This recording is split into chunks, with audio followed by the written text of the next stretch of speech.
নমস্কার বন্ধুরা, আধার কার্ড নিয়ে বড়সড় ঘোষণা করে দিয়েছে কেন্দ্রীয় সরকারের তরফ থেকে। বর্তমানে আধার কার্ড নিয়ে এখন পর্যন্ত আপনাদের অনেক সমস্যা হচ্ছে।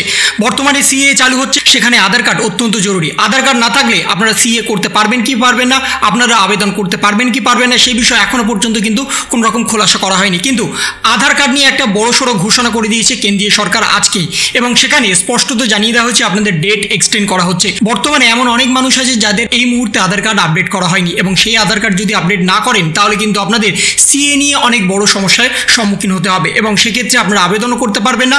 যদি আবেদন করতে যান তাহলে আবেদন খারিজ হয়ে যাবে, এবং যারা যারা ভারতীয় নাগরিক তাদেরকেও কিন্তু অবশ্যই এই আধার কার্ড আপডেট বাধ্যতামূলকভাবে করতে হবে। তা না হলে তাদের কিন্তু আধার কার্ড সম্পূর্ণভাবে রিজেক্ট হয়ে যাবে, আধার কার্ড ডিঅ্যাক্টিভেট করে দেওয়া হবে, এমনই কিন্তু সরাসরি জানিয়ে দেওয়া হয়েছে। এবং বর্তমানে একাধিক আধার কার্ড কিন্তু ডিঅ্যাক্টিভেট করে দেওয়া হচ্ছে, এ সম্পর্কে আপনারা সবাই অবগত আছেন।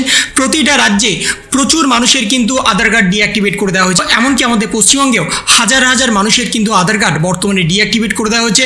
তারা কিন্তু এখন চিন্তায় আছে কিভাবে তারা সমস্ত কাজ করবে। আধার কার্ড যদি না থাকে তাহলে ব্যাংকের ট্রানজ্যাকশন যেমন করতে পারবেন না, তাছাড়াও একাধিক কাজকর্ম কিন্তু আপনারা করতে পারবেন না, কোনো প্রকল্পের যেমন সুবিধা পাবেন না, তার সাথে সাথে আপনারা কোনো অফিসিয়ালও কাজ করতে পারবেন না। তাই আধার কার্ড অত্যন্ত জরুরি, এবং সেই আধার কার্ড নিয়ে বড়সড় ঘোষণা করে দিয়েছে কেন্দ্রীয় সরকার, যেখানে স্পষ্টত জানিয়ে দেওয়া হয়েছে 14ই মার্চ যেটা আপনাদের ফ্রি সাবমিশন ছিল আপনাদের ডকুমেন্ট আপডেটের, সেই 14ই মার্চটাকে বাড়িয়ে দেওয়া হয়েছে 14ই জুন পর্যন্ত। অর্থাৎ আপনাদের হাতে কিন্তু এখনও 2 মাস সময় আছে, যে 2 মাসের মধ্যে আপনারা সম্পূর্ণ বিনামূল্যে এই কাজটা করতে পারবেন। তার জন্য আপনাদের একটা পয়সাও খরচ করতে হবে না। আপনারা যদি চান তাহলে বাড়িতে বসে অনলাইনের মাধ্যমে সেই সমস্ত কাজ করতে পারবেন।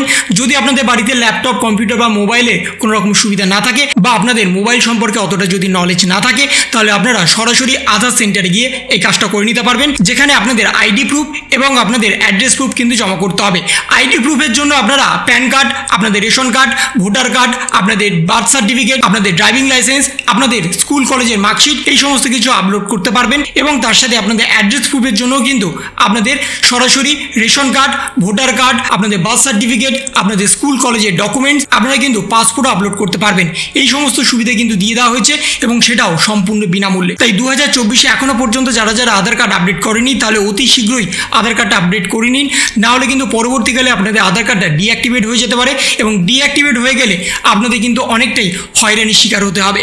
তো এই ছিল একটা ছোট্ট ইনফরমেশন আপনাদের সকলের জন্য। যদি আপনাদের ভিডিওটা ভালো লেগে থাকে তবে লাইক করুন, শেয়ার করুন, এবং অবশ্যই সাবস্ক্রাইব করুন। তার পাশাপাশি আপনার মতামত কমেন্টের মাধ্যমে জানান। ভালো থাকুন, সুস্থ থাকুন, ধন্যবাদ।